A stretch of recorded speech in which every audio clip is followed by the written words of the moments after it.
समझने का तरीका, अगर आप इस चीज को देखकर किसी चीज की इमेजिन करेंगे तो बहुत अच्छे से आएगा। दीवार के कोने को आप बहुत अच्छे से उसको समझ सकते हो, कोई भी चीज की डायरेक्शन, एग्जैक्ट डायरेक्शन क्या है। अब मैं इसी चीज को आगे बढ़ाता हूँ और आपसे बोल रहा हूँ, यदि दो सदिश हैं और उसका परिणाम ही निकालना है, इसको बोलते हैं रिजल्टेंट, बहुत यूज किया जाता है फिजिक्स में ये वर्ड, रिजल्टेंट निकालना है ना। तो अब देखो यहाँ पर मान लीजिए कोई वस्तु रखी हुई है, कोई वस्तु देखना, इमेजिन करना पड़ेगा, थोड़ा सा समझना। 3D चीज है, यहाँ पर 3D चीज की बात कर रहा हूँ, यहाँ पर कोई वस्तु रखी हुई है, उस वस्तु को क्या कर रहे हैं, उस वस्तु को दो बंदे खींच रहे हैं, एक यहाँ पर दूरी पर है, एक यहाँ पर है, दोनों अलग अलग खींच रहे हैं, थोड़ा सा इमेजिन करना है ना। यदि ये बहुत भारी वस्तु है, थोड़ी सी हैवी वस्तु है, रस्सी बांध ली है इन्होंने, एक यहाँ पर खींच रहा है, एक यहाँ पर खींच रहा है, दोनों बल लगा रहे होंगे, अगर दोनों सेम बल लगा रहे होंगे तो वस्तु किस डायरेक्शन में मूव करेगी, वो इस डायरेक्शन में मूव करने वाली है। इमेजिन करो, थोड़ा सा इमेजिन करो, अपने आप समझ में आ जाएगा। 3D में यदि कोई यहाँ पर जो है वो मान लीजिए इस प्लेन पर कोई दो बंदे जो है वो यहाँ बीच में वस्तु रखी हुई है, दो एक इस कोने को खींच रहा है और एक इस कोने पर खींच रहा है, दोनों खींच रहे हैं, एक जैसा बल लगा रहे हैं, तो ये वस्तु जो है वो इन दोनों की तरफ आएगी तो, लेकिन बीच की तरफ आगे बढ़ेगी, बीच की तरफ आगे बढ़ेगी। सेम केस यहाँ पर भी हो रहा है, थोड़ा सा आप इमेजिन करो, है ना, रियलिटी में कोई वस्तु यहाँ पर रखी हुई है, दो बंदे इसको खींच रहे हैं, तो ये किस साइड आगे बढ़ेगी, ये इस साइड आगे बढ़ेगी, इसके बिल्कुल सेंटर पॉइंट से जो है वो आगे बढ़ रही होगी, मतलब इसका जो परिणामी आएगा, जो रिजल्टेंट आएगा, वो कैसा आएगा, बीच में आएगा, बिल्कुल बीच में आएगा, है ना। अच्छा, इसका कैलकुलेट कैसे करते हैं परिणामी, तो देखो सीधी सी बात है, कुछ नहीं करना है आपको, आपको क्या करना है, ये जो आपने पहला वाला वेक्टर लिया था, आप ए बी किसी को भी मान सकते हैं, जैसे ये ए वाला था, आपको कुछ नहीं करना है, इस ए वाले को जो है वो मूव करना है। जैसे मान लो उदाहरण के लिए मैं आपको इसको यहाँ पर जो है वो वैसा के वैसा नहीं बना के बता पाऊंगा, मैं आपको ये बोलना चाहता हूँ, आप ये सुनो, 2 मिनट दो मुझे, ये कलर तो आप समझ ही गए होगे।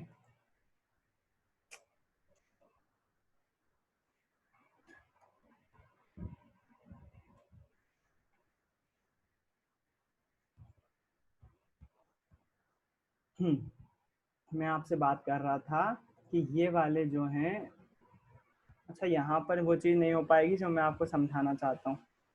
ये एक वेक्टर था, ये इसको ए वेक्टर लिया था, ये बी वेक्टर था, है ना, परिणामी कहाँ आया था, बीच में कहीं आया था, ये आप सभी जानते हो। अब देखना कैसे निकालूंगा मैं, कुछ नहीं करूंगा, ये वाला जो वेक्टर है, ये वाला जो वेक्टर है, मैं इसको जो है वो दूसरे वाले वेक्टर, मैं पहले ये वाला वेक्टर, इसको कहीं मूव नहीं करा मैंने, किसको, ये ब्लू वाले को, ये ब्लू वाले को मैंने यहीं का यहीं रखा है ना, पीला वाला भी खींचा नहीं है क्योंकि परिणामी है, कुछ नहीं कर रहा हूं मैं, जो नीचे वाला वेक्टर था जो कि कहाँ था, यहाँ था ना, इसको मैंने उठाकर इसको दूसरे वाले के पूंछ से मिलाते हुए यहाँ रख दिया। रख सकता हूँ कि नहीं, मैं पैरेलली दोनों वेक्टर समान होंगे। अभी आपको प्रॉपर्टी बताई थी, अगर कोई सदिश को पैरेलली मूव किया जाता है, पैरेलली अगर गति उसकी करवाई जाती है तो वो चेंज नहीं होता है, परिवर्तित नहीं होता है, मैंने इसी टर्म का यूज करा, वो जो ए वाला वेक्टर था उसको वहां ऊपर रख दिया, ए वाले वेक्टर को ऊपर रख दिया, ये वाला बी वेक्टर जो है वो यहीं के यहीं रखा हुआ है, बी वेक्टर यहीं के यहीं रखा हुआ। अब मैं क्या करूंगा, यहाँ पर जो परिणामी आएगा वो इसके वाले पूंछ को इसके वाले सिरे से जोड़ दूंगा, मैं इसकी वाली पूंछ को इसके वाले सिरे से जोड़ूंगा, मेरे को जो है ये येलो वाला जो है वो परिणामी सदिश मिल जाएगा, मतलब कि रिजल्टेंट फोर्स मिल जाएगा, है ना। कैलकुलेशन के लिए यहाँ पर ट्रायंगल बन चुका है, ट्रायंगल के माध्यम से जो है वो आसानी से मैं ज्ञात कर सकता हूँ कि इन दोनों फोर्स का परिणामी क्या होगा, है ना। ये यदि ए वेक्टर है और ये बी वेक्टर है तो इन दोनों का परिणामी जो है वो येलो वाला हो जाएगा। सेम केस यहाँ पर जो है वो अलग से बताया हुआ है, मैंने उसको अलग तरीके से। एक और उदाहरण लेते हैं, परिणामी कैसे निकाला जा सकता है, जो अपन ने अभी केस लिया था ना वही केस लेते हैं। क्या करते हैं, देखना परिणामी कैसे निकालते हैं, बहुत आसानी से समझ में आएगा आपको, कुछ भी कठिन नहीं है उसमें। एक कलर ले रहा हूँ मैं, हरा कलर का, तो देखो ये 5 न्यूटन का बल जो है वो इस साइड लग रहा था ऊपर की तरफ से, फिर उसके बाद 10 न्यूटन का जो है वो इस डायरेक्शन में लग रहा था, मतलब इस डायरेक्शन में लग रहा था, है ना। और जो 5 न्यूटन का था बल था वो इस डायरेक्शन में लग रहा था, यही था ना अपना केस, अपन देख चुके उदाहरण में, ये 3 बल लग रहे थे। ये वाला बल जो था वो ये वाला जो वेक्टर था वो सी वेक्टर था, ये वाला जो है वो जो था ये वाला बी वेक्टर था, और ये वाला ऊपर वाला जो था ये कौन सा था, ए वेक्टर था, ए वेक्टर। अब आप बोलोगे इसका बल कैसे निकालेंगे, इसका इसका परिणामी कैसे निकालेंगे, 3 बल काम कर रहे हैं साइमल्टेनियसली एक साथ, साइमल्टेनियसली मतलब कि एक साथ 3 बल काम कर रहे हैं, तो कैसे परिणामी निकालेंगे, कुछ नहीं करना है आपको, एक बल को जो है वो आप पैरेलली मूव कर सकते हो, तो पैरेलली मूव करते हैं अपन, कैसे कर सकते हैं इसको मूव, एक कोई सा भी सदिश जो है वो फिक्स मान लो। जैसे मान लिया आपने कि जो ये सी वेक्टर है, सी वेक्टर जो है वो फिक्स है, तो अपन एक बार और इसका परिणामी निकालने के पहले मैं इसको मिटा लेता हूँ ऊपर वाले डायग्राम को, ताकि आपको इसका परिणामी बता सकूं कि कैसा परिणामी निकलेगा इसका। कुछ नहीं कर रहा हूं मैं, सी वाले वेक्टर को जो है वो फिक्स मान रहा हूँ, ये वाला सी वाला वेक्टर जो है वो फिक्स है, ये सी वेक्टर होगा, ठीक। अच्छा, ए वेक्टर को मैं सरका सकता हूँ, इस ए वेक्टर को पैरेलली यहाँ पर क्रिएट कर सकता हूँ, सेम टू सेम रहेगा, वेक्टर चेंज नहीं होने वाला ना। कुछ नहीं करा मैंने, इस ए वेक्टर को जो है वो इसके सिरे पे ला दिया, इसके सिरे में ला दिया, इसको बोल दिया ए वेक्टर। उसके बाद क्या करा, उसके बाद जो ये वाला रेड वाला है इसको भी मैं मूव कर सकता हूँ पैरेलली ऊपर कर सकता हूँ, इसको सेम मैग्नीट्यूड का होगा, उसमें चेंज नहीं होगा। वही गुण का यूज करेंगे हम, कौन से गुण का, कि सदिश को अगर समांतर रूप से चेंज किया जाए तो उसके परिमाण में कोई परिवर्तन नहीं आता, मतलब वो कोई चेंज नहीं होता। मैंने इसको चेंज करके इसके सर पे रख दिया, मतलब एक दूसरे के सर पे चढ़ा दिए मैंने वेक्टर, है ना। कैसे मूव करा, पैरेलली मूव करा। पैरेलली ही क्यों करा, क्योंकि पैरेलली मूव करने पर जो है वो सदिश जो है वो चेंज नहीं होता, उसकी डायरेक्शन जो है वो चेंज नहीं होती है। सदिश को पैरेलली मूव करने पर डायरेक्शन चेंज नहीं होती है। मुझे समझ में आ रहा है, ऐसा महसूस हो रहा है कि बहुत सारे बच्चों के सर पे से जा रही है बात, है ना, लेकिन थोड़ा सा कंसंट्रेशन बना के रखो। अभी तक अपन ने क्या बात करी, कोई भी सदिश जो राशियां होती है उसमें हमको दो चीजें दिखाना पड़ती है, परिमाण और मैग्नीट्यूड। तो मतलब ये कोई एरो है तो ये क्या बताएगा, सदिश सदिश राशि दिखाएगा, ये मैग्नीट्यूड दिखाएगा, ये वाला ऐसा मैग्नीट्यूड दिखाएगा, ये डायरेक्शन दिखाएगा। कोई भी सदिश क्वांटिटी जैसे मान लीजिए अगर ए वेक्टर है, बस अभी तक आपने यही सीखा है, ज्यादा कुछ नहीं सीखा। जो एक वेक्टर है वो दो चीजों से मिलकर बना होगा, इसके मैग्नीट्यूड से और ए कैप से। अभी तक बस आपने इतना ही सीखा है।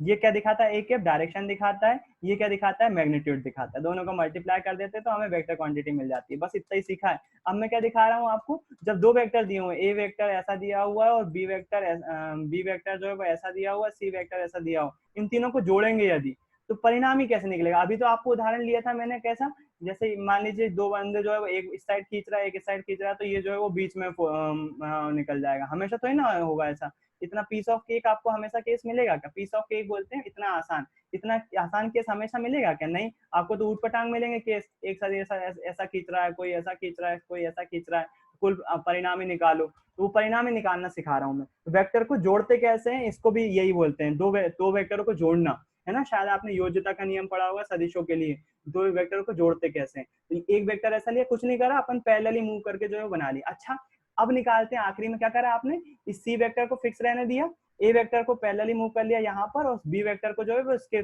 सर पे चिपका दिया, इसके सर पे चिपका दिया, मतलब ए को किसके सर पे, सी के सर पे, और बी को किसके सर पे, ए के सर पे चिपका दिया। अब आपको याद है विस्थापन निकालते थे अपन ने 9th क्लास में विस्थापन निकाला। कोई बंदा मान लीजिए यहाँ से नॉर्थ डायरेक्शन में 10 किलोमीटर चला, फिर दाएं हाथ मुड़कर 5 किलोमीटर चला, फिर उसके बाद फिर दाएं मुड़ा और 5 किलोमीटर चला। तो अब बताओ वो अपनी दूरी से कितनी दूरी पर है, तो आप बोलोगे यहाँ से 10 चला, यहाँ से 5 चला, और यहाँ से फिर से 5 चल गया। वो घर से कितनी दूरी चल चुका होगा, 10 5 15 और 5 20, ये दूरी कितनी आ गई थी, 20 मीटर दूरी आ गई थी, 20 मीटर। अगर मैं विस्थापन की बात करूं तो विस्थापन किसको बोलते हैं, विस्थापन बोलते हैं इसकी शॉर्टेज डिस्टेंस को, ए से लेकर जहां से चला था वो, यहाँ से लेकर यहाँ तक की दूरी को विस्थापन बोलते हैं, डिस्प्लेसमेंट बोलते हैं, ऐसे दर्शाते हैं। निकालना है तो कैसे निकालूंगा मैं, एक इसको ऐसा लंब खींचूंगा, इसकी दूरी भी ये भी कितनी होगी, 5, क्योंकि ऊपर वाली 5 है, और ये 5 है, ये भी 5 होगी, क्योंकि 10 में से आधा 5 हो जाएगा, ये 5 है, तो कर्ण की वैल्यू आराम से निकाल सकते हो आप पाइथागोरस का यूज करके। ऐसा पर निकालते थे, इसको विस्थापन बोलते थे कि नहीं, शॉर्टेज डिस्टेंस को। दूरी और विस्थापन में अंतर याद है कि नहीं। बस यहाँ पर भी जो है वो विस्थापन ही निकालना होता है आपको। किस केस में, परिणामी निकालने के लिए आपको विस्थापन निकालना होता है। ये आपका परिणामी यहाँ तक आ गया। अब क्या करना है आपको, इसका परिणामी अभी निकालना है। यहाँ से लेकर यहाँ तक का जो आपका दूरी होगी, ये आपका टोटल रिजल्टेंट होगा, परिणामी होगा, है ना। इन तीनों वेक्टर का जो है वो सम जो आएगा वो ये आएगा, मतलब A vector plus B vector plus C vector, ये जो है वो तीनों वेक्टर का सम होगा, तीनों का योग होगा, है ना। बात समझ में आ गई। मान लीजिए अगर ये जो है वो 2 न्यूटन था, उदाहरण लेके चलते हैं अपन, जैसे ये 2 न्यूटन था। मेरा माउस बहुत लैग कर रहा है, मैं चेंज करने वाला हूँ, आज के लिए संभाल लो। ये 2 वेक्टर था, ए वेक्टर भी 2 ये था, ये भी 2 वेक्टर था। तो इसका मतलब क्या होगा, ये वेक्टर जो है वो 2 4 6 होगा क्या, ये 6 होगा, नहीं ऐसा नहीं है। ये जो मैंने 2 लिखा हुआ है केवल मैग्नीट्यूड लिखा हुआ है, इसके साथ साथ डायरेक्शन भी बताना पड़ेगी। वही डायरेक्शन जो है वो अपन को निकालना आना चाहिए, और वो चीज जो है वो अब आपके सामने आएगी यूनिट वेक्टर के रूप में। अब अपन देखते हैं यूनिट वेक्टर। ये उदाहरण समझ में आ गया मेरे ख्याल से। 3 फोर्स थे, डिफरेंट डायरेक्शन में लग रहे थे, हम बताएंगे टोटल फोर्स किस साइड लग रहा होगा। तो आप देखो कि यहाँ पर जो आया था, यहाँ पर परिणामी जो आया था, आपने देखा कहाँ आया था? परिणामी यहाँ आया था, इस डायरेक्शन में। देखो इस डायरेक्शन में क्यों आ रहा है? एक वस्तु वस्तु समझ लिया करो आप। तो ये वस्तु है, इस वस्तु को 5 न्यूटन से ये ए ऊपर खींच रहा है, ये भी 5 न्यूटन लगा रहा है किस साइड? इस डायरेक्शन में, इस डायरेक्शन में। बी कितना लगा रहा है? इन दोनों से ज्यादा हेल्दी है वो, और 10 न्यूटन लगा रहा है। तो वस्तु किस साइड गति करेगी? इस डायरेक्शन में गति करेगी, है ना। हम प्रैक्टिकली भी सोच सकते हैं, और अगर मैथमेटिकली अगर आपको सॉल्व करना है तो कुछ नहीं करना है, एक वेक्टर को फिक्स रखो, दो वेक्टर को पैरेलली मूव करो, और पैरेलली अपन ने किसको मूव कर दिया? ए वेक्टर को और बी वेक्टर को, परिणामी निकाल लिया, रिजल्टेंट निकाल लिया। यकीन मानो इस चीज का बहुत यूज होता है, बहुत बार यूज करना पड़ता है, इसलिए मैंने आपको बताया रिजल्टेंट निकालने के लिए कि दो वेक्टर में रिजल्टेंट कैसे निकालते हैं। तो मेरे ख्याल से थोड़ा बहुत समझ में आया होगा, ठीक है, जितना भी समझ में आया।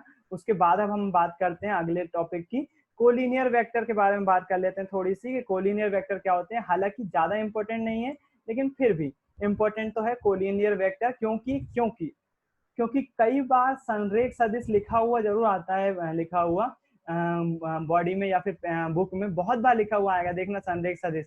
लेकिन हम उसको संरेख सदिश को कभी समझ ही नहीं पाएंगे कि संरेख सदिश ये होता है ना। तो देखो कुछ नहीं है संरेख सदिश। संरेख मतलब कि यहाँ पर फिर से सा मतलब साथ, रेख मतलब रेखा, एक ही रेखा पर। जब दो वेक्टर एक ही रेखा पर हो तो उसे हम संरेख सदिश बोलते हैं। दो वेक्टर कैसे हो? एक ही रेखा पर। वेक्टर आप समझ गए, ये कोई वेक्टर है, ये भी कोई एक वेक्टर है। यदि दोनों सेम वेक्टर पे हो, एक ही वेक्टर पे जो है वो दोनों एक ही रेखा पर दोनों सदिश हो, तो उसको हम बोलते हैं क्या? संरेख सदिश। संरेख सदिश, है ना। तो जो संरेख सदिश जो है वो दो तरह से रिप्रेजेंट किए जा सकते हैं। वो एक ही रेखा पर बन सकते हैं, समांतर रेखा पर बन सकते हैं। पहली बात तो समझ में आ गया आपको, संरेख सदिश किसको बोलते हैं? एक ही रेखा पर। देखो इस वाली रेखा को देखो, ये डॉट डॉट जो बनी हुई है, इस पर 3 सदिश हैं, ए सदिश, बी सदिश और सी सदिश। नीचे वाली रेखा को मत देखो, ये डॉट डॉट वाली रेखा को देखो, इस वाली। एक रेखा पर कितने सदिश हैं? 3 सदिश हैं। ये तीनों सदिश कैसे होंगे? संरेख सदिश होंगे, है ना। तो अब इसके आधार पर संरेख सदिश जो है वो दो प्रकार के होते हैं, पैरेलल वेक्टर और एंटी पैरेलल वेक्टर। पहले तो हम बात कर लेते हैं संरेख सदिश की, पैरेलल और एंटी पैरेलल के बारे में बात करेंगे अभी। संरेख सदिश के बारे में अभी थोड़ा सा जांच और करना है। एक ही रेखा पर बनने वाले 3 सदिश, देखो ए vector, B vector, C vector, तीनों कैसे हैं? संरेखी सदिश हैं, संरेख सदिश हैं, एक ही रेखा पर बन रहा है। सिंपल सी बात है, कोई दिक्कत वाली बात नहीं है। अच्छा, समांतर रेखा पर भी हो सकते हैं, वो एक ही रेखा पर हो या समांतर रेखा पर। अब देखना इन्होंने क्या करा, एक लाइन और खींच दी यहाँ पर नीचे, और उस पर जो है वो बी वेक्टर ले लिया। बी वेक्टर यहाँ पे भी सेम था, और उसी को पैरेलली सरका लिया, पैरेलली सरका लिया। क्या ये चेंज हुआ होगा? बी वेक्टर नहीं हुआ होगा। समांतर रूप से हम उसको सरका सकते हैं, उसमें कोई भी फर्क नहीं आने वाला है। देखना बी वेक्टर ए के संरेख है, अभी बाकी सबको भूल जाना, ए बी को देखो। ए वेक्टर और बी वेक्टर दोनों ही वेक्टर कैसे हैं? संरेख है, एक ही रेखा पर है, बिल्कुल संरेख सदिश होंगे। अब क्या करा आपने? इस बी वेक्टर का कॉपी बना लिया नीचे वाली रेखा पर। क्या बी वेक्टर और डी वेक्टर संरेख हैं? बिल्कुल है, एक ही रेखा पर बने हुए हैं।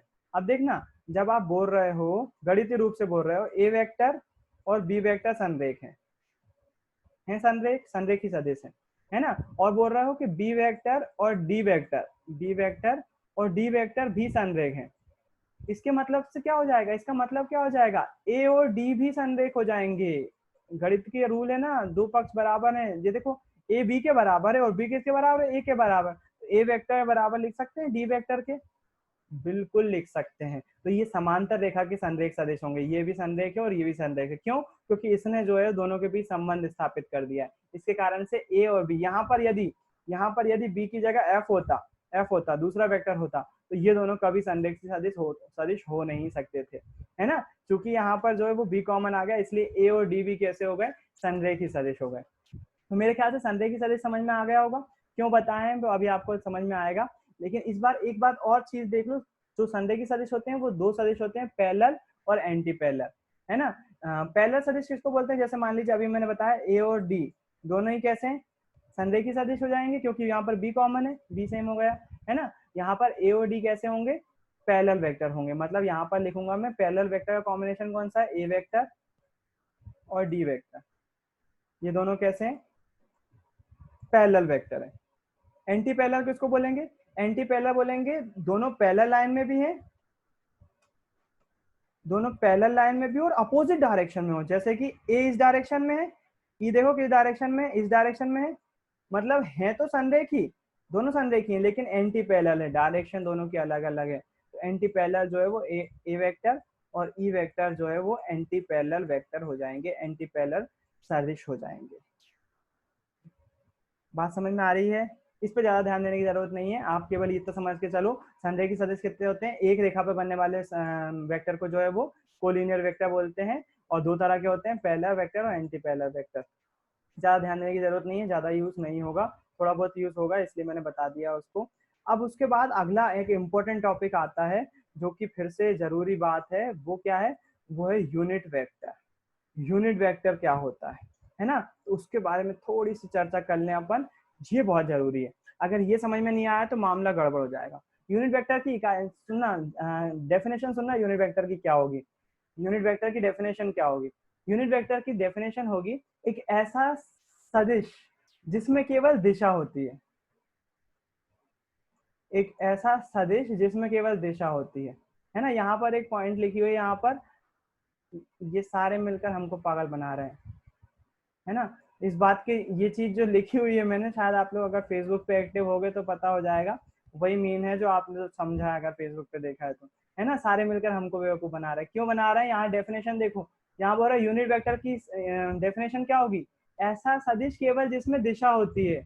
बोल रहा है अभी डेफिनेशन बोली तुमने कि जो सदिश होता है उसमें दो चीजें होती हैं, सदिश में जो है वो दो चीजें होती हैं, कौन कौन सी, मैग्नीट्यूड और डायरेक्शन, मैग्नीट्यूड और डायरेक्शन होती है, मैग्नीट्यूड प्लस डायरेक्शन दो चीज होती हैं। और अब बोल रहे हो कि इकाई सदिश एक ऐसा सदिश है केवल जो कि दिशा बताता है, केवल दिशा होती है जिसमें, बोले पागल बनाने के लिए हम ही मिले क्या, है ना। इधर बोल रहे हो कि ये वेक्टर क्वांटिटी है, उधर बोल रहे हो कि मैग्नीट्यूड हो ही नहीं इसमें, ऐसा कैसे हो सकता है। ऐसा हो सकता है, ऐसा तब हो सकता है जब किसी वेक्टर की, जब किसी वेक्टर का मैग्नीट्यूड एक हो, जब किसी वेक्टर का मैग्नीट्यूड एक हो, इकाई हो, यूनिट हो। जैसे मान लीजिए इसका जो फोर्स लग रहा है वो 1 न्यूटन का लग रहा है, 1 न्यूटन का बल लग रहा है, तो यहाँ पर जो पहली बात तो ये देख लो कि सदिश जो है वो उसको हम कैप से दर्शाते हैं, ऊपर जो है वो कैप लगाते हैं। अभी देखा था ना अपन ने डायरेक्शन, जो अपन ने एफ, जैसे अपन ने किसी वेक्टर का वो लिखे, यहाँ पर याद है, यहाँ पर इसको दो तरह से लिख सकते थे अपन, एक तो मैग्नीट्यूड रहता था इसमें, और एक क्या रहता था, एक इसके ऊपर कैप लगा हुआ था, है ना। ये क्या दिखाता था, मैग्नीट्यूड, ये क्या दिखाता था, डायरेक्शन। तो यूनिट वेक्टर भी क्या दिखा रहा होता है, डायरेक्शन ही दिखा रहा होता है। यूनिट वेक्टर को हम कैसे लिखते हैं, ए के ऊपर कैप लगा देते हैं। तो इकाई सदिश कुछ भी नहीं होता है, एक ऐसा सदिश होता है वो जो डायरेक्शन दिखा रहा होता है, बस उसका मैग्नीट्यूड कितना होता है, एक होता है, हमेशा के हमेशा उसका मैग्नीट्यूड क्या होगा, एक। तो बेसिकली हम क्या बोलेंगे, जो इकाई सदिश होता है, जो यूनिट वेक्टर होता है, वो हमें क्या दिखा रहा होता है, वो वेक्टर की डायरेक्शन दिखा रहा होता है कि किस डायरेक्शन में है वो। जैसे मान लीजिए ये ए कैप है ना, तो वो ए कैप क्या दिखा रहा होगा, वो डायरेक्शन दिखा रहा होगा किसी वस्तु की, उसका मैग्नीट्यूड कितना होगा, एक होगा, उसका जो परिमाण होगा वो कितना होगा, एक होगा। समझ में आई बात। सदिश इकाई किसको, इकाई सदिश किसको बोलते हैं, यूनिट वेक्टर किसको बोलते हैं, जिसका मैग्नीट्यूड एक होता है और डायरेक्शन जो है वो दिखा रहा होता है, डायरेक्शन बता रहा होता है, उसको हम इकाई सदिश कहते हैं। अब उसके बाद हम फॉर्मूला भी देख लेते हैं, फॉर्मूला भी देख ही लो अब, है ना, लिखा हुआ है, फॉर्मूला भी देख लेते हैं। तो ये तो चीज मालूम है आपको, कोई एफ वेक्टर है यदि तो उसको दो तरह से ऐसा ऐसा लिखते हैं, एफ वेक्टर बराबर से, एफ वेक्टर बराबर से क्या होगा, ये मैग्नीट्यूड और ये डायरेक्शन, ऐसा लिखते हैं ना। और मैं आपसे बोल रहा हूँ कि ये जो डायरेक्शन है वही क्या है, इकाई सदिश है, वही यूनिट वेक्टर भी है। तो यदि मुझे इसका फॉर्मूला चाहिए, इसका फॉर्मूला चाहिए, अभी क्या का फॉर्मूला है, वेक्टर का, इसको आप पोजीशन वेक्टर भी बोल सकते हो। ये वेक्टर क्या दिखा रहा होता है, किसी चीज की पोजीशन दिखा रहा होता है कि किस पोजीशन पे है वो, एग्जैक्ट लोकेशन बता रहा होता है। लोकेशन के बारे में अभी थोड़ी सी चर्चा करता हूँ मैं अगले अगले पॉइंट में।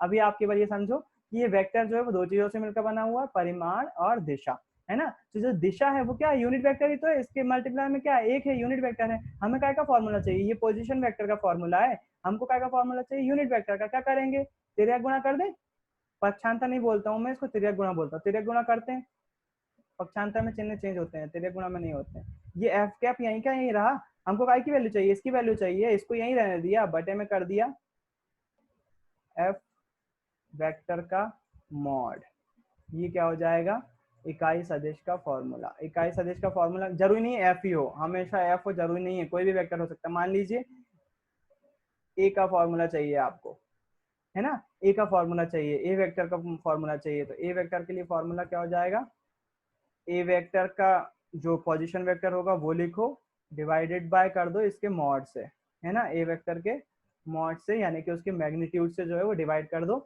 आपको क्या पता चल जाएगा, आपको यूनिट वेक्टर पता चल जाएगा। तो यूनिट वेक्टर का फॉर्मूला ये होता है, क्या करते हैं अपन, उसके मेन वेक्टर में डिवाइड कर देते हैं उसके मैग्नीट्यूड का, आपको क्या पता चल जाता है, यूनिट वेक्टर पता चल जाता है ना। यूनिट वेक्टर क्या होता है, यूनिट वेक्टर कुछ नहीं होता है, किसी सदिश की डायरेक्शन दिखा रहा होता है, केवल दिशा दिखा रहा होता है।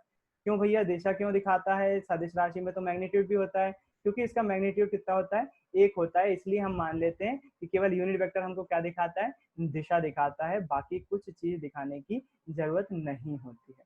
तो ये मेरे ख्याल से आपको समझ में आ गया, यूनिट वेक्टर है तो आपको बुक उल्लू नहीं बना रही है, वहां पर जो है वो मैग्नीट्यूड 1 है, इसलिए किसी यूनिट वेक्टर का जो है वो केवल क्या दिखाता है, हमको डायरेक्शन दिखाता है। और इसका यूज होगा फिजिक्स में, बहुत इंपॉर्टेंट कॉन्सेप्ट है, बहुत जगह पर इसका यूज होता है, तो आप उसको ध्यान से देख लीजिए अभी, है ना। इसके बाद हम बात करते हैं दूसरी चीज पे, दूसरे पॉइंट पे आ जाते हैं। हाँ, अब मेन बात पे आ जाते हैं, अपनी जो चीज हमने अभी तक सीखी उसका उसको अप्लाई करके देख लेते हैं, ताकि जो है वो हमको समझ में आ जाए कि हमने अभी तक क्या पढ़ा और क्या चीज सीखी। तो यहाँ पर एक बात बताओ, ये चीज आपने बहुत बार देखी होगी, 11th में भी आया होगा, ऐसी कोई वेक्टर लिख देते हैं, बोले ए वेक्टर की वैल्यू जो है वो इतनी इतनी है, ए वेक्टर जो है वो ये वैल्यू लिखी हुई 3i plus 4j minus 4k, ऐसा लिख देते हैं ना। ये होता क्या है, इसका मतलब क्या है ना, इसको हम क्या बोलते हैं उसके बारे में आप बात कर लेते हैं, उसके बारे में थोड़ा सा समझ लेते हैं। ये जो आई जे के होते हैं, देखो ऊपर कैप लगा हुआ है, कैप लगा हुआ है ना, ऊपर कैप लगा हुआ है, ये आई जे के होते हैं, जो ये यूनिट वेक्टर ही होते हैं, डायरेक्शन दिखा रहे होते हैं, जबकि ये तीन तीन दो तीन क्या है, ये मैग्नीट्यूड दिखा रहे होते हैं, है ना। चलो यहाँ पर अपन थोड़ा सा एक इसको 3D मॉड्यूल में समझ लेते हैं, 3D मॉड्यूल में समझ लेते हैं। ये दो एक्सिस के बारे में आप परिचित होंगे, जब 2D पढ़ते हैं हम, तो ये दो एक्सिस बनाते हैं कि नहीं। ये कौन सा एक्सिस रहता है, इस वाले एक्सिस को हम लिखते हैं एक्स एक्सिस, और इसको लिखते हैं वाई एक्सिस। ये 2D में बात होती है कि नहीं, बिल्कुल होती है। अगर मैं 3D में बात करूं तो एक और एक्सिस हो जाता है यहाँ पर, जिसको हम बोलते हैं जेड एक्सिस। दीवार का कोना नजर आ रहा है कि नहीं, आ रहा है, आ रहा है, आ रहा है ना, इसको बोलते हैं जेड।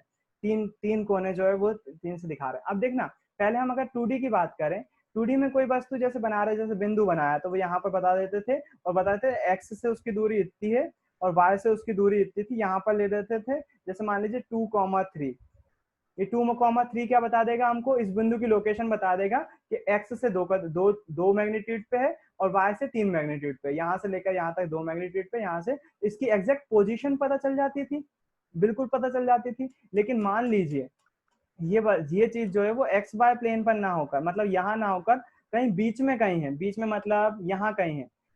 कैसे समझाऊं, कैसे समझाऊं, कैसे समझाऊं, दीवार के कोना देखा आपने, अभी अभी जो वस्तु थी वो दीवार पर बनी हुई थी, इस एक्सिस को भूल जाओ अभी के लिए, ये वाला एक्सिस यहाँ पर है ही नहीं। कैसे मिटाऊं रे बाबा, रबर बड़ी करो, ये वाला एक्सिस यहाँ पर है ही नहीं, है ना, यहाँ पर केवल एक्स और वाई एक्सिस है। तो ये बिंदु जो है वो एक्स यहाँ पर दीवार पे बना हुआ था, तो हमने बता दिया कि ये इतनी दूरी पर एक्स से और वाई से इतनी दूरी पर है, तो एग्जैक्ट पोजीशन बता दी। लेकिन अब जब वाई एक्सिस अस्तित्व में आ गया, वाई अस्तित्व सॉरी जेड एक्सिस अस्तित्व में आ गया, अब इसकी हमको जेड से दूरी भी बताना पड़ेगी कि नहीं। इस चीज को यकीन मानो, इस चीज को अगर आपको प्रैक्टिकली समझना है, जब सामने होगे और दीवार के सामने में इस चीज समझाऊंगा, तो आप यकीन मानो वेक्टर कभी भूलोगे नहीं कि आईजेक के क्या है। अभी यहाँ पर थोड़ा सा इमेजिन करके चलना, थोड़ा सा माइंड पे प्रेशर डालना, चीजें समझ में आएंगी वेक्टर क्या है ना। और अगर नहीं समझ में आए तो आपको थोड़ा सा वेट करना पड़ेगा, मैं सामने बहुत अच्छे से समझा पाऊंगा। इस चीज को देखना, यहाँ की चीज की हम बात करें यदि, इस पोजिशन की बात करें यदि, तो यहाँ पर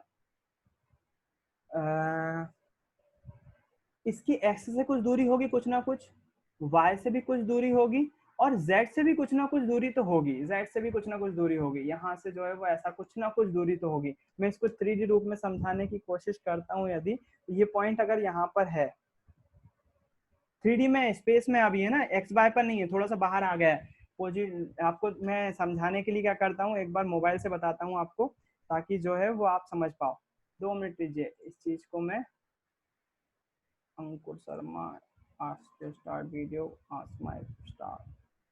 यहाँ पर जो है वो मैं एक चीज लगा देता हूँ, 2 मिनट रुकिएगा, है ना।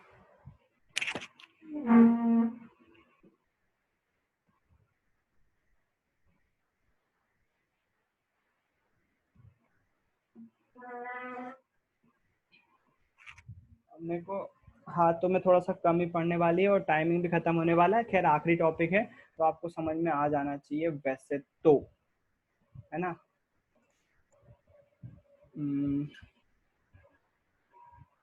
मैं अपना वीडियो पिन कर दूं।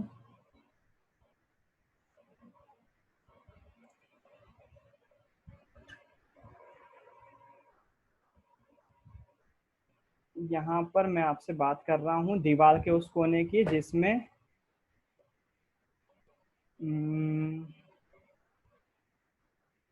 हाँ,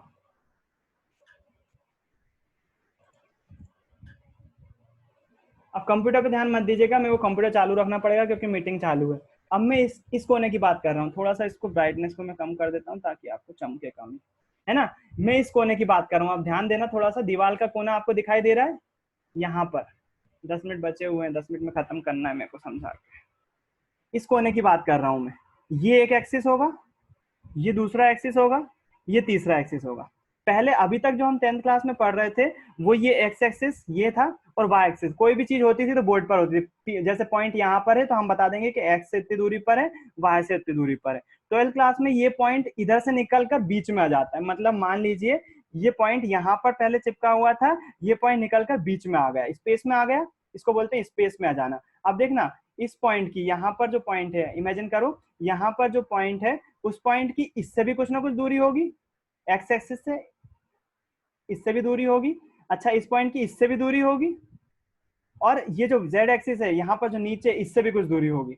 ये पूरी दूरी जब हम पता लगाएंगे तब जाके हमको पता चलने वाला है कि इसकी पोजीशन क्या है। पोजीशन वेक्टर एग्जैक्टली हमको तब पता चलेगा जब हम इसकी दूरियां सारी पता कर लेंगे। तो दूरियां कैसे निकालते हैं, उसके लिए आपको थोड़ा सा दिमाग लगाना पड़ेगा। ये पॉइंट यहाँ पर है, इससे अगर हम एक लाइन खींच दें यहाँ पर लाइन खींच दें तो ये लाइन इस z एक्सिस के पैरेलल होगी, यहां से लेकर यहां तक होगी।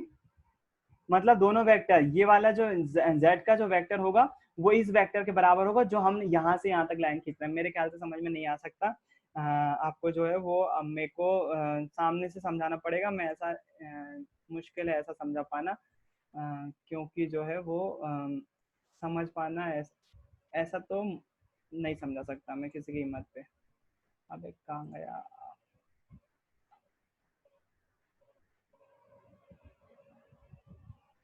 थोड़ा बहुत समझ में आया उतना ही काफी है। यहाँ पर मैं अभी मेन बात पे आ जाता हूँ। मैं मेन बात जो कर रहा हूँ, अभी थोड़ा सा टाइम कम है, सदेश का अपन को खत्म करना है, इसलिए जो मैं मेन बात कर रहा हूँ वो आपसे ये कर रहा हूँ कि यहाँ पर यदि कोई ये पॉइंट है तो यहाँ पर जो आई जे के दिखा रहे होते हैं, आई जे के वो ये दिखा रहे होते हैं, ये जो एक्स एक्सिस होता है, ये जो एक्स एक्सिस होता है ये आई यूनिट, आई को दिखा रहा होता है। यहाँ पर एक कोई वेक्टर है जिसका जो है वो आई कैप जो है उसकी यूनिट दिखा रहा होता है। यहाँ पर जो वाई एक्सिस होता है वो जे कैप को दिखा रहा होता है, जे वेक्टर को दिखा रहा होता है, जे कैप। और जो ये के वेक्टर होता है ये वाला जो है वो जे एक्सिस को दिखा रहा होता है, ये यूनिट वेक्टर होते हैं, है ना। यदि यहाँ पर मैं यहाँ पर 3 की बात करूं, देखना 3 आई लिखा हुआ है ना, 3 आई का मतलब हो जाएगा यहाँ पर जो आई का वेक्टर है वो 3 बार है, मतलब उसकी मैग्नीट्यूड जो है वो 3 है। मान लीजिए 3 आई यहाँ पर आ रहा है, 3 क्या हो गया उसका मैग्नीट्यूड हो गया, आई क्या होगा एक्स डायरेक्शन, मतलब कि यहाँ पर। ठीक, उसके बाद बात कर लूं यदि मैं 2जे मतलब कि ऊपर की तरफ आएगा, 3 से थोड़ा सा कम होगा, मतलब अप्रोक्सीमेटली कितना चलेगा वो यहाँ से लेकर यहाँ तक चलेगा। 2 वेक्टर यहाँ तक आएगा, मैग्नीट्यूड उसका 2 होगा तो 2 यहाँ तक जाएगा, ये कितना था 3i, ये कितना था 2j। अब क्या बचा हुआ 3k बचा हुआ है, तो 3k भी जो है वो कितना आएगा, यहां से लेकर जितना i था उतना ही बराबर बराबर होगा 3i, इतना कुछ आ रहा होगा। इसको हम जो है वो ये बना लेंगे। अब इन तीनों चीज को मिलाते हुए इस चीज की पोजीशन बताना पड़ेगी हमको कि ये किस पोजीशन पे है। उसके लिए मैं क्या करूंगा, उसके लिए थोड़ा सा ड्राइंग करना पड़ेगी मुझे। कैसी ड्राइंग करना पड़ेगी, यहाँ से जो है वो एक लाइन पैरेलल खींचना पड़ेगी। थोड़ा सा समझने की कोशिश करना, समझ में आएगी चीज। ये पैरेलल खींची मैंने लाइन, ठीक। इसके बाद इधर से भी पैरेलल खींचना पड़ेगी मेरे को, z के पैरेलल होगी ये वाली लाइन यहाँ तक। उसके बाद जो है वो इसके पैरेलल लाइन खींचना पड़ेगी जो कि होगी यहाँ पर। मतलब वो पॉइंट कहाँ पर होगा, वो पॉइंट यहाँ पर होगा। हमने पैरेलल लाइन खींची, ये एक्स एक्सिस के पैरेलल लाइन यहाँ पर खींची जो कि यहाँ से शुरू होगी, इसके इसके सिरे पर रखा ना अपने, सदिश बताया ना मैंने, सिरे पर रखते हैं ताकि परिणामी निकाल सके उस पे।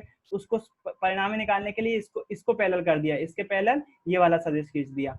इसको पैरेलल करते हुए इसको घसीटते हुए लाए और इसके पैरेलल क्या खींच दिया, ये वाला सदिश खींच दिया, है ना। और इस वाले सदिश को क्या करा, इस वाले सदिश को घसीटते हुए लाए और यहाँ पर इसको जो है वो खड़ा कर दिया। तो ये वाला जो पोजीशन मिल जाएगी आपको, कौन सी पोजीशन, ये वाला जो पॉइंट होगा, ये वाला पॉइंट, इस वाले पॉइंट का कोऑर्डिनेट्स क्या होंगे, ये वाला पॉइंट दिखा रहा होगा आपको v वेक्टर। v वेक्टर क्या होगा, ये वाला होगा पॉइंट जो कि दिखा रहा होगा इसकी position 3i 2j 3k।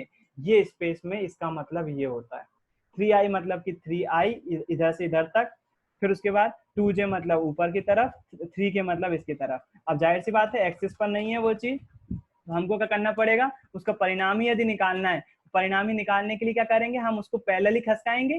Parallelly चीजों को खसका रहे होंगे, पैरेलली जब खिसका रहे होंगे तो जाहिर सी बात है इसको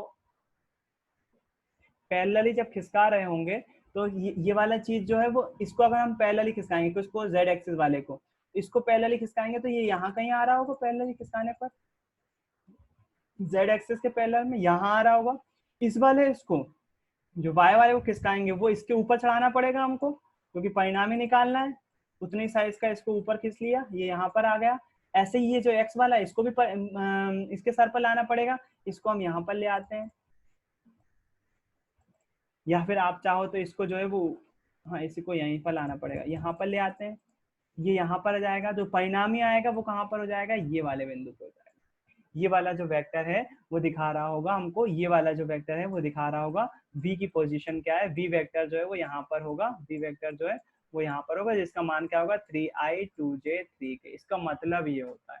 अब मैं अपनी तरफ से जितनी कोशिश कर पाया 3D के तौर पर आपको जितना समझा पाया उतनी कोशिश करी मैंने परिणामी बताने के लिए कि रिजल्टेंट कैसा होता है, इसका मतलब क्या होता है ना। तो मेरे ख्याल से आपको थोड़ा बहुत जितना भी वेक्टर समझ में आया होगा आज, ये प्रैक्टिकल नॉलेज था, प्रैक्टिकली मैंने कोशिश करी आपको समझाने की। तो बेसिकली आपको याद क्या रखना है वेक्टर के बारे में, वेक्टर क्वांटिटीज क्या होती हैं, सदिश राशियां होती हैं। सदिश राशियां क्या होती हैं, सदिश राशियों में परिमाण तो होता ही है, साथ साथ मैग्नीट्यूड तो होता ही है, साथ साथ डायरेक्शन भी होती है। मैग्नीट्यूड को किससे दर्शाते हैं, जैसे मान लीजिए ए वेक्टर को दर्शाना है तो मैग्नीट्यूड दिखाएंगे ए वेक्टर और उसको मॉड में लिख देंगे, मॉड में चीज आ जाती है तो काय में हो जाती है, पॉजिटिव में हो जाती है। साथ साथ मल्टीप्लाई करेंगे सदिश राशि में किसका, उसकी डायरेक्शन का, जैसे ए कैप, डायरेक्शन को जो है वो कैप से दर्शाते हैं। तो कोई वेक्टर, कोई सदिश राशि किन जो दो चीजों का कॉम्बिनेशन होता है, एक तो मैग्नीट्यूड का और एक डायरेक्शन का। पहली बात तो ये समझ में आ गई। दूसरी इंपॉर्टेंट बात ये समझ में आना चाहिए, यूनिट वेक्टर क्या होता है। यूनिट वेक्टर क्या होता है, सदिश राशियों की दिशा बताने के लिए यूनिट वेक्टर का यूज किया जाता है। जैसे मान लीजिए अगर हम एफ वेक्टर की बात करें, फोर्स की वेक्टर की बात करें, तो वो जो है वो फोर्स की अगर यूनिट वेक्टर की बात करें तो मैं कैसे दर्शाऊंगा, एफ के ऊपर एक कैप लगा दूंगा, तो उसको हम यूनिट वेक्टर बोलते हैं। उसमें क्या होता है, मैग्नीट्यूड एक हो जाता है, मैग्नीट्यूड कितना हो जाता है, एक हो जाता है। और इसके कारण से क्या दिखा देता है, यूनिट वेक्टर डायरेक्शन दिखा देता है। दो वेक्टर को जोड़ते कैसे, परिणामी कैसे निकालते हैं, उनको आप पैरेलली मूव कर सकते हो, वो चेंज नहीं होते हैं। और एक वेक्टर के ऊपर हम दूसरे वेक्टर को अगर रख देंगे और फिर विस्थापन जैसे निकालते हैं ना, पहले बिंदु से लेकर आखिरी बिंदु तक की दूरी अगर वैसे निकालें, उस तरीके से हम किसी सदिश का वो निकाल सकते हैं, परिणामी निकाल सकते हैं, जिसको हम रिजल्टेंट भी बोलते हैं। इन सब बातों को ध्यान में रखिएगा। अब हम एक बार कूलॉम्स लॉ फिर से देखेंगे सदिश के फॉर्म में, क्योंकि अभी तक कूलॉम लॉ जो देखा था हमने वो जो था अदिश के फॉर्म में देखा था। जैसे हम बोल रहे हैं फोर्स एक सदिश राशि है, बल एक सदिश राशि है, और हमने दो चार्ज के बीच अभी जो बल निकाला वो तो केवल गणितीय मान है। मतलब क्या निकाला अपन ने, जो epsilon 1/4 pi epsilon naught Q1 Q2 divided by r square, ये निकाला। इसमें डायरेक्शन तो कहीं है ही नहीं, दिशा तो कहीं है ही नहीं, इसलिए ये गलत है ना, ये गलत है, फॉर्मूला पूरा नहीं है, गलत तो नहीं है, पूरा नहीं है। इसमें डायरेक्शन हमको ऐड करना पड़ेगी कि किस डायरेक्शन में वो बल लगेगा। तो वो डायरेक्शन ज्ञात करने के लिए आपको सदिश के इन चीजों का जो आज मैंने बताई, इन चीजों का नॉलेज होना जरूरी था, है ना। तो ये चीज आपको ध्यान में रखना है। इसी के साथ जो है वो आज की क्लास खत्म करता हूँ मैं, थोड़ा सा ज्यादा लंबा हो गया। मेरे ख्याल से चीजें समझ में आई होंगी, किसी को कुछ पूछना हो तो पूछ सकता है।